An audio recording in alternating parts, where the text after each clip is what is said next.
ఇక సినిమా ఇండస్ట్రీలో సెలబ్రిటీలుగా రాణిస్తున్న చాలా మంది ఒకానొక సమయంలో చాలా మంది చేతుల్లో అవమాన పాలవడంతో పాటు ఎన్నో రకాల కష్టాలను ఎదుర్కొన్న వాళ్ళు చాలా మందే ఉన్నారు. ఇక అలాంటి వారు ఎన్నో ఒడిదుడుకులను ఎదుర్కొని ప్రస్తుతం స్టార్ సెలబ్రిటీలుగా రాణిస్తున్నారు. అయితే ప్రస్తుతం సినిమా ఇండస్ట్రీలో రాణిస్తున్న కొంతమంది హీరోలు కూడా ఒకప్పుడు ఎన్నో రకాల అవమానాలను ఎదుర్కొన్నారట.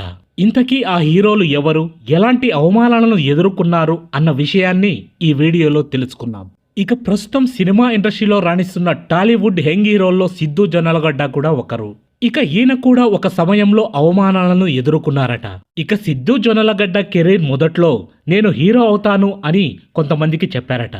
ఇక ఆ మాట అనడంతో ముఖం మీద అన్ని మచ్చలు వేసుకొని నువ్వు హీరో అవుతావా అంటూ చాలా మంది దారుణంగా అవమానించారట. కానీ ఇప్పుడు సిద్ధు జొన్నలగడ్డ ఒక ఫేమస్ యంగ్ హీరో. ఇక తను తీసిన డీజే దిల్లు సినిమా ఎంతటి ఘన విజయం సాధించిందో ప్రత్యేకంగా చెప్పాల్సిన అవసరం లేదు. ఇక ఒకప్పుడు తనని అవమానించిన వాళ్ళే ఇప్పుడు తప్పకుండా ముక్కున వేలేసుకుంటారు.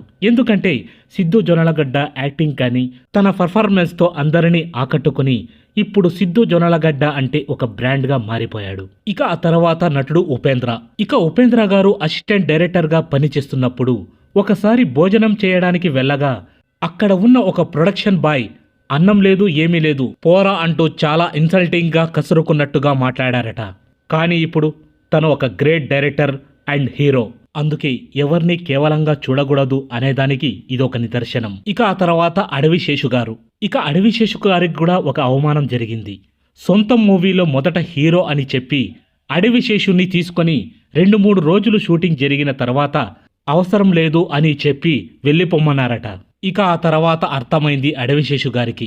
విషయం ఏమిటంటే అది కేవలం గెస్ట్ రోల్ మాత్రమే, హీరో రోల్ కాదు అని అర్థం చేసుకున్నారట అడవి శేషు గారు.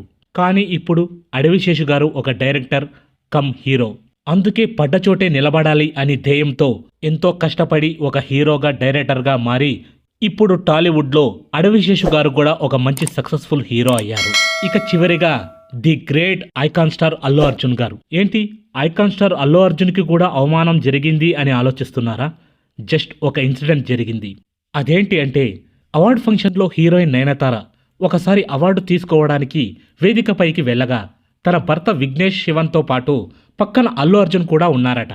ఇక యాక్చువల్గా అల్లు అర్జున్ చేతుల మీదుగా నయనతార అవార్డు తీసుకోవాలి. కానీ నయనతార మాత్రం తన పక్కనే ఉన్న తన భర్త చేతుల మీదుగా తీసుకోవడం ఇష్టమని చెప్పడంతో అల్లు అర్జున్ ఏమాత్రం సీరియస్ కాకుండా ఆ అవమానాన్ని నవ్వుతూ స్వీకరించి ఆ అవార్డుని నయనతారకి తన భర్త విఘ్నేష్ చేతుల మీదుగా ఆ అవార్డుని ఇప్పించాడు. అయినా మన ఐకాన్ స్టార్ అల్లు అర్జున్ చేతుల మీదుగా తీసుకోవాలంటే వాళ్ళకి అదృష్టం ఉండాలి. ఏది ఏమైనా చిన్న హీరో కానీ పెద్ద హీరోలైనా కానీ వాళ్ళకి రెస్పెక్ట్ అనేది ఇవ్వాలి. ఎందుకంటే ఈరోజున్నట్టు రేపు ఉండదు. కానీ మనం మాట అంటే మాత్రం అది ఎప్పటికైనా గుర్తుండిపోతుంది. అది మాట అయినా కావచ్చు, అవమానమైనా కావచ్చు. అందుకే ఎవరినైనా తక్కువ అంచనా వేయకూడదు అని పెద్దవాళ్ళు చెప్తారు. సో ఫ్రెండ్స్, ఈ వీడియో గురించి మీ అభిప్రాయం ఏంటి అనేది నాకు కామెంట్ రూపంలో తెలియజేయండి ఫ్రెండ్స్. మీకు మరెన్నో మూవీ అప్డేట్స్ కావాలంటే మా ఛానల్ని సబ్స్క్రైబ్ చేసుకోండి. ఇక మేము పెట్టే వీడియోలు మీకు ముందుగా నోటిఫికేషన్గా రావాలంటే పక్కనే ఉన్న బెల్ బటన్ని యాక్టివేట్ చేసుకోండి. Thanks for watching.